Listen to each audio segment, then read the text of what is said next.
मैं डॉक्टर दीपक शर्मा कार्यक्रम आपकी किस्मत में दर्शकों का स्वागत करता हूं। कार्यक्रम आपकी किस्मत और यूट्यूब चैनल के माध्यम से ज्योतिष शास्त्र, वास्तु शास्त्र और ग्रह नक्षत्रों से संबंधित विभिन्न पहलुओं की जानकारी हम पहले भी बताते आए हैं। आज हम अपने दर्शकों को एक महत्वपूर्ण विषय के संदर्भ में जानकारी प्रदान करेंगे।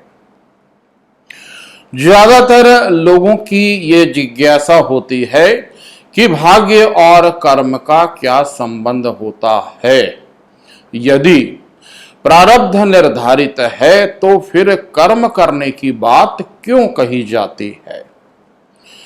कुछ लोगों का ये भी कहना रहता है कि जब जन्म पत्रिका के आधार पर सारी घटनाएं सुनिश्चित हैं तो फिर प्रयास करने का क्या लाभ होगा या क्या फायदा होगा।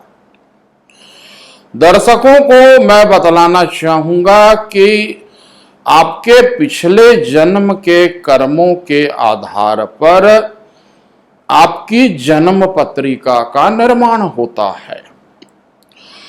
9 महीने की गर्भ अवधि में भी ग्रह नक्षत्र आप पर प्रभाव डालते हैं। यदि देखा जाए तो जब भी जन्म पत्रिका हम बना करके देखते हैं तो उसमें आपके 9 महीनों की गर्भ अवधि का भी दृश्य हमें प्राप्त होता है।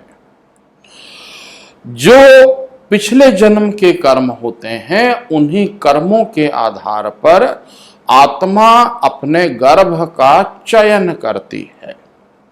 अर्थात क्या वजह है कि किसी बच्चे का जन्म राजकुल में होता है और कोई बच्चा जो है वो किसी निर्धन परिवार में जन्म लेता है। इसे हम प्रारब्ध कहते हैं, इसे हम विधि का विधान कहते हैं या इसे हम पिछले जन्म के कर्म कहते हैं।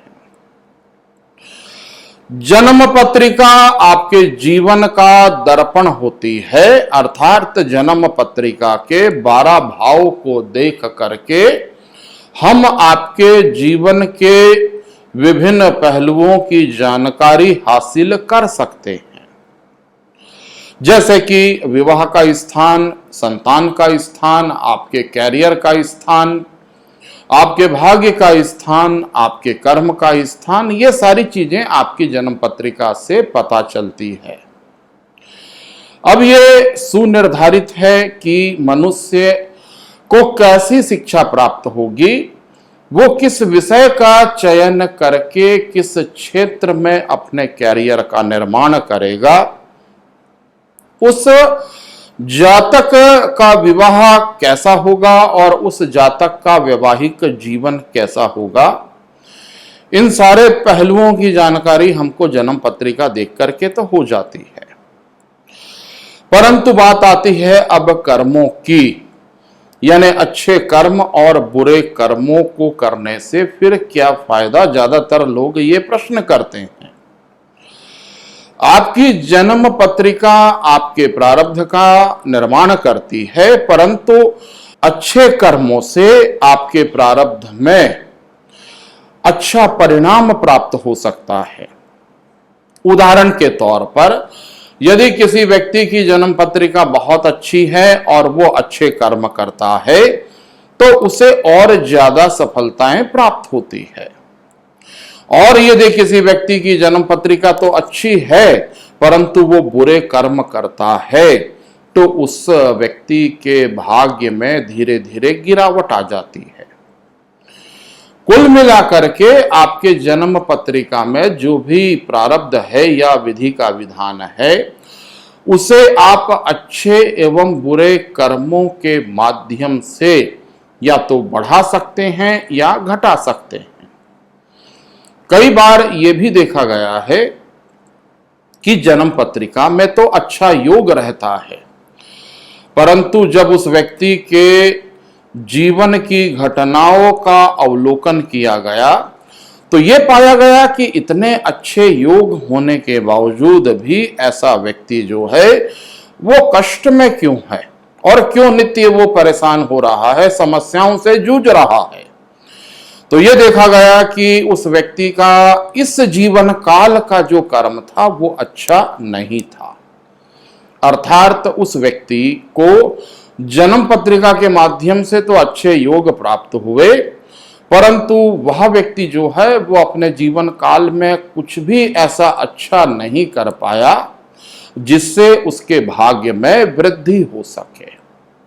इसलिए वो व्यक्ति दूसरों की बद्दुआएं अथवा दूसरों के द्वारा दी गई आह को लेता गया और अंतिम परिणाम के रूप में वह व्यक्ति जो है वो परेशानियों और संकट का शिकार हो गया। वहीं यह भी देखा जाता है कि कुछ व्यक्तियों की जन्म पत्रिका में कोई बहुत अच्छा योग नहीं होता है, परंतु वह व्यक्ति जो है वो जीवन में अच्छी सफलताओं को प्राप्त करता है।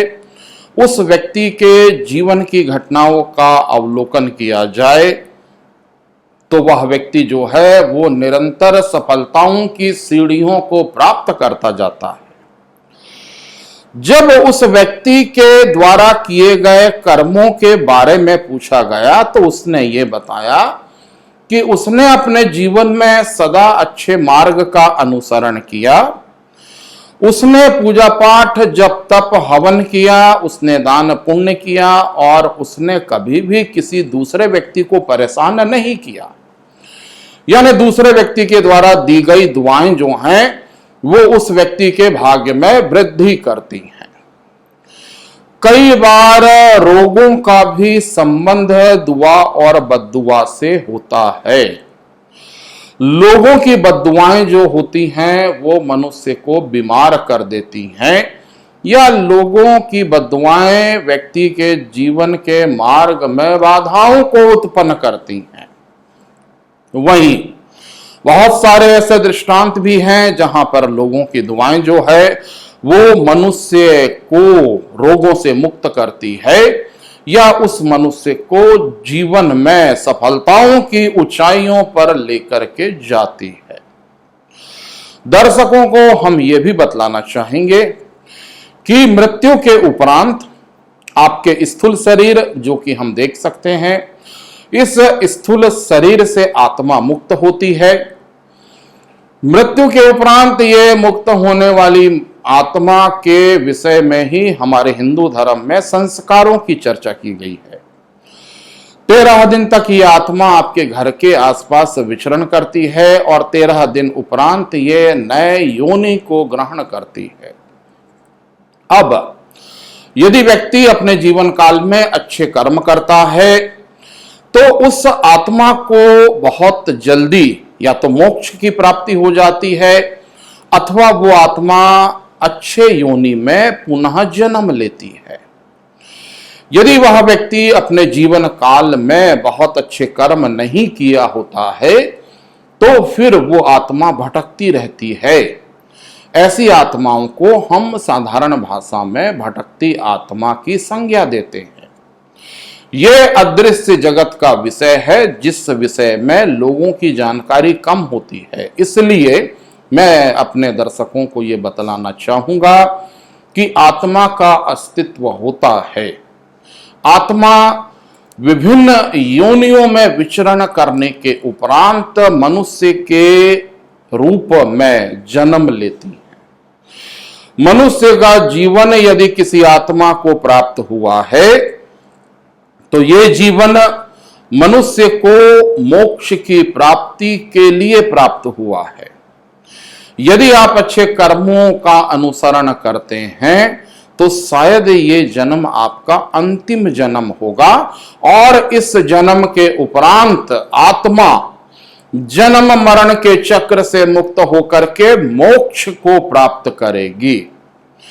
साधु संतों के द्वारा किए जाने वाले तप या तपस्या या साधना का मुख्य उद्देश्य भौतिक सुखों की प्राप्ति नहीं होता है, बल्कि साधु संत मोक्ष की प्राप्ति की कामना के उद्देश्य से वर्षों तपस्या करते हैं और मोक्ष के अभिलाषी होते हैं। यदि आपके द्वारा बुरे कार्य किए जाएं तो शायद फिर मृत्यु के उपरांत जो दृश्य हमें दिखलाई देता है वो अच्छा नहीं भी हो सकता है। विभिन्न योनियां हैं, जैसे सर्प योनि, पक्षी योनि, कीट योनि, यानी हर जीव में आत्मा का अस्तित्व होता है। मनुष्य की योनि जो है इसे शास्त्रों में सर्वश्रेष्ठ कहा गया है और मनुष्य जीवन को प्राप्त करने का उद्देश्य है कि हम अच्छे कर्मों की दिशा में प्रेरित हों, ईश्वर की शरण में जाएं और अच्छा कर्म करके अपने आने वाले प्रारब्ध को हम सुधारने का प्रयास करें। आने वाले समय में मैं डॉक्टर दीपक शर्मा ऐसे ही रोचक विषय को लेकर के आपके समक्ष उपस्थित होऊंगा। अगले प्रसारण और अगली चर्चा तक के लिए मुझे डॉक्टर दीपक शर्मा को इजाजत दीजिए। नमस्कार।